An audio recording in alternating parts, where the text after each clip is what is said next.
सदगुरु देव की जय। गुरु साहब के पावन चरणों में कोट कोट की बंदगी। आए हुए सभी प्रेमी भक्तजनों, हंसजनों को एवं माताओं बहनों को एवं सकल समाज को साहेब बंदगी, साहेब बंदगी, साहेब बंदगी। हाँ, आज की प्रस्तुति में सुनिए बहुत सुंदर कबीर भजन। अर पार ब्रह्म मैं हारी तुमसे, पार ब्रह्म मैं हारी। अर पार ब्रह्म मैं हारी तुमसे, पार ब्रह्म मैं हारी। हाँ, पार ब्रह्म मैं हारी तुमसे।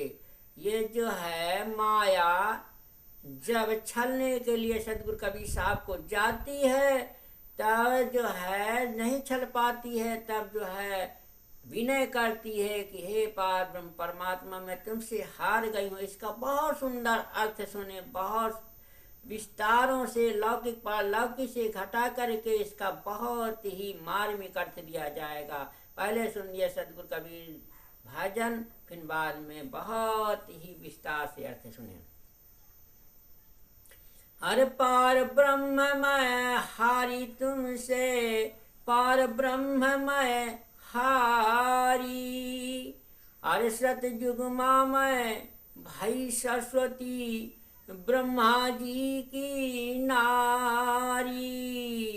सतयुग माँ मैं भाई सरस्वती, ब्रह्मा जी की नारी। और चारों वेद ब्रह्मा का पढ़ायो, पर उनसे हो गई न्यारी।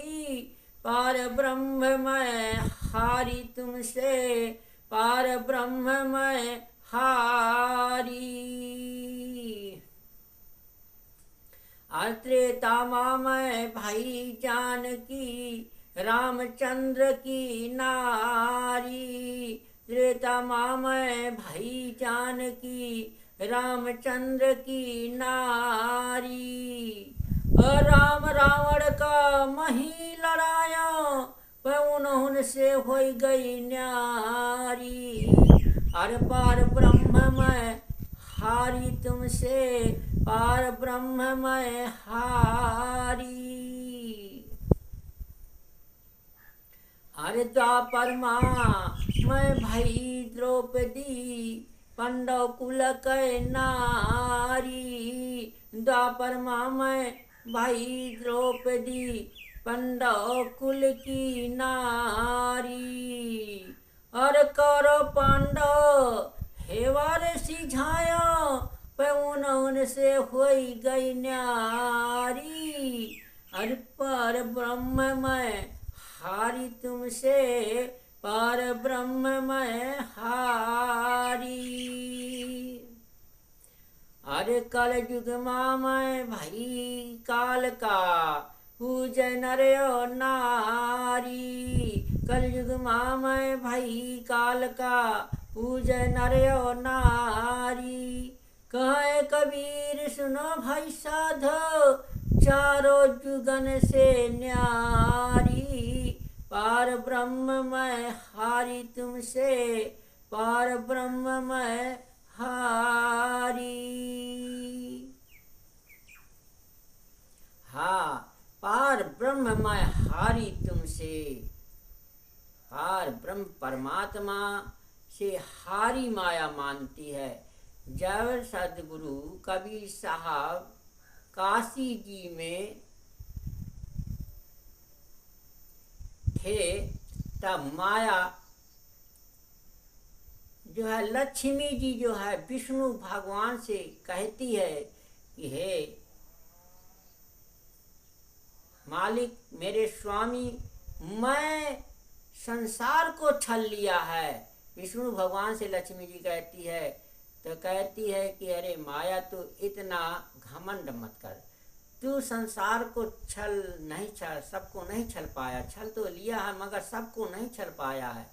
तो लक्ष्मी जी तो लगभग सबको छल लिया था। उसे घमंड था, अभिमान था कि मैंने सबको छल लिया। तो लक्ष्मी जी कहती है नहीं, मैं सबको छल लिया हूँ, कोई नहीं बचा मेरे से। तो लक्ष्मी विष्णु भगवान कहते हैं कि नहीं, तूने किसी को नहीं अभी छल पाया, बिरला है ऐसे कि जिनको नहीं छल पाया है। तो लक्ष्मी जी कहती है ऐसा कौन है जो इसको नहीं मैंने छल पाया है। कहा है जाओ काशी जी में कबीर साहब हैं, उनको छल के दिखाओ, तब मैं मानूंगी नहीं आप जो है सबको छल लिया है। तो लक्ष्मी जी यहाँ से चलती है, विष्णु का आदेश, विष्णु भगवान का अपने पति देव का आज्ञा से जाती है, और वहाँ का कबीर साहब जान जाते हैं कि लक्ष्मी जी हमारे छलने के लिए आ रही है। तो कबीर साहब ध्यानस्थ समाधि में बैठ जाते हैं, और लक्ष्मी जी आ करके वहाँ नाना प्रकार के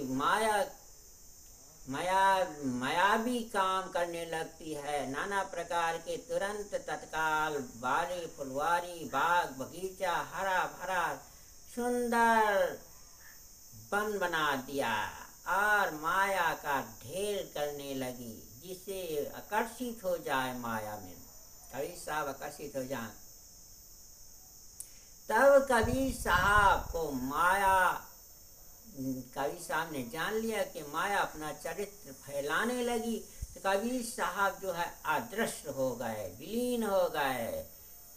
तो कबीर साहब जब विलीन हो गए तो माया, उनके काया माया तो है नहीं, तो कहाँ से माया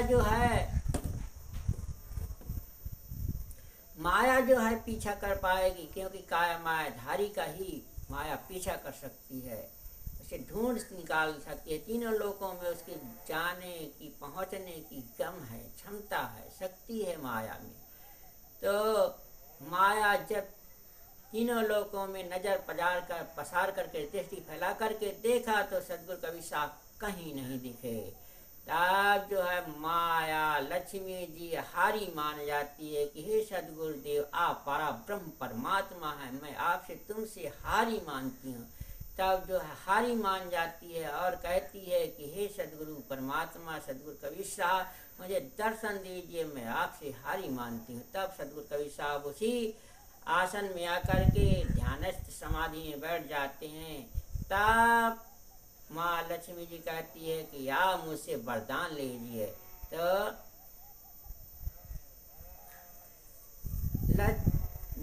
साहब कहते हैं कबीर साहब की मुझे ठीक है, मैं वरदान लूंगी, जब मुझे जरूरत होगा तब मैं आपको पुकार करूंगा, तब आप आना और मेरे को वरदान आप देना। तो लक्ष्मी जी वहीं से निराश होकर के लौट जाती है और विष्णु भगवान के पास जाती है और कहती है कि मैंने जरूर कबीर साहब को नहीं छल पाया। इस प्रकार से वहाँ हारी मान करके मायल चली जाती है। हाँ, तो देखिए एक सदगुरु कबीर साहब ऐसे थे जिनको नहीं छल पाया माया ने। और माया देखिए आगे क्या बताते हैं कि कैसे किन किन महापुरुषों को, देवताओं को छला है माया ने। सतयुग माँ मैं भई सरस्वती ब्रह्मा जी की नारी। हाँ, सतयुग में यही जो है बार बार अवतार लेकर के सरस्वती बनी, सरस्वती नाम रखाया, जन्म लेकर के ब्रह्मा जी की नारी बन गई और चारों वेद ब्रह्मों का पढ़ा करके उनसे नारी हो गए, जन्म मरण से अलग हो गई। और फिर आगे देखिए बताते हैं कि त्रेता माँ में भाई जानकी रामचंद्र का नारी, और त्रेता युग माँ फिर जन्म धारण करके जानकी जी नाम पढ़ करके फिर चंद्र की नारी बन करके रावण का युद्ध करा करके और लड़ा करके उन्होंने भी अलग हो गए, न्यारी हो गए। इस प्रकार से माया जो है प्रत्येक जीवों को छलती बलती रहती है। हाँ, तो द्वापर माँ मैं भाई द्रौपदी पांडव कुल की नारी। द्वापर युग में वही जो है अवतार लेती है द्रौपदी का और पांडव कुल की नारी बन जाती है, पांडव से ब्याह करा लेते हैं और पांचों पांडव की नारी बन जाती है। और कौरव पांडव को जो है हिवारे सिझा देती है और उन्होंने से फिर न्यारी हो जाती है। ऐसी ये माया का खेल है। कलयुग माँ मैं भई काल का पूजे नर नारी। कलयुग में काल का बन करके संसार के नारी पुरुष पूज रहे हैं। कलयुग में काल का रूप धारण करके जन्म लिया और काल का बन गई और संसार के नर नारी पूज रहे हैं, भक्ति कर रहे हैं। कहाँ है कवि सुनो भाई साधो, चारों जुगन से नारी और चारों जुगन से नारी है। नारी की नारी संसार में न्यारी की न्यारी बनी हुई है। पार ब्रह्म मैं तुमसे हारी, और उस पार ब्रह्म परमात्मा से सदगुरु कबीर साहब से ही हारी मानी है और संसार से मैं किसी से हारी नहीं मानी। बोलिए सदगुरु कबीर साहब की जय।